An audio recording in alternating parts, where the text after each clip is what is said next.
Do you want anything? You know what I want? I want a lot of things. I want to be with the woman I love on Valentine's Day. And I want her to love me back. And I want just one moment of relief from the gut-wrenching pain of knowing that that's never going to happen. We have red bagels. Okay.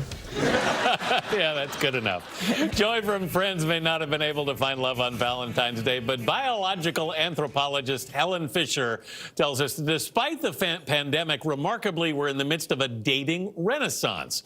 A report from Fisher and the dating site Match found that singles are now making more time to look for love. They're refining what they're looking for in a partner and rethinking how and where they find love. Helen Fisher is also Chief Scientific Advisor for Match. Helen, good morning. Thanks for being with us. How can we possibly be having a dating renaissance when it's so hard to meet people right now?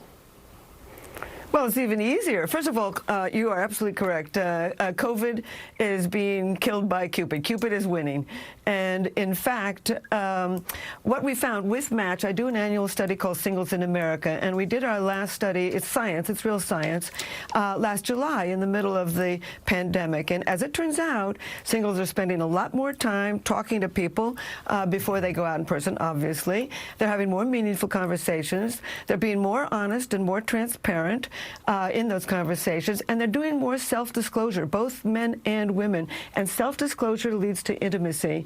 And last but not least, they're caring less about what they look like and what a possible partner would look like, and much more about whether this person is economically, has a full-time job and is economically stable, financially stable. So I'm calling it intentional dating, and there's no question about it that people are piling into dating sites. Actually, they're not even dating sites. They're introducing sites. Yeah. And certainly with Match, but all of the others too. They've got time to do it, and they're earnest about it. The bad boy and the bad girl are over. But at the same time, you say the pandemic has kind of slowed this whole process down in a good way. Yes. Yeah. Well, it not only, I mean, I hate to say that there's anything good about this pandemic, but the bottom line is what we're really seeing is the emergence of a new stage in the dating process. You know, before the pandemic, you met, you know, on the internet, and then you went out and met in person. Yeah. And now there is the real rise of video chatting. And with that, sex is off the table, money is off the table, you got time to talk to the person. And what we found at Match, well, it's not at Match, but in the study with Match, Singles in America, we found that 50% of people who went on to start video chatting fell in love. They fell in love with somebody during COVID. You know, Helen, it's Tony here. I wonder, and forgive me, I'm like the unfrozen caveman here who's been married forever and has never online dated, but when you're talking to people on Zoom to date, even if you like their personality, aren't you missing that crucial component of seeing them in the flesh, maybe getting a whiff of perfume or of cologne or of whatever? Isn't that essential to falling in love and, you know, what comes next?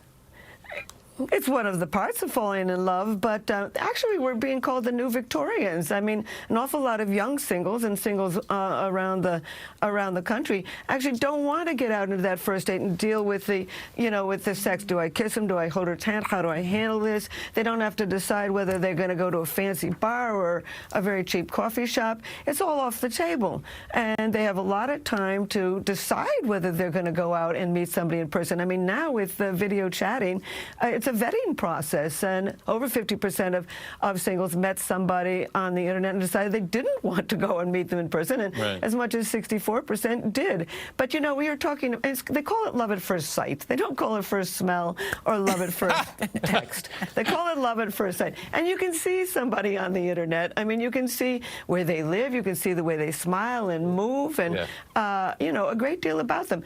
And you know, the brain, I put people in brain scanners and study the brain circuitry of romantic love. It's like a sleeping cat. It can be triggered instantly. Just when somebody says something funny or somebody says something sweet or kind, and it can easily be done on the internet, and that's exactly what's happening. Helen, it's always a thorough pleasure talking to you. We appreciate it. Like a sleeping cat. I like that. Yeah, I like that a lot. too.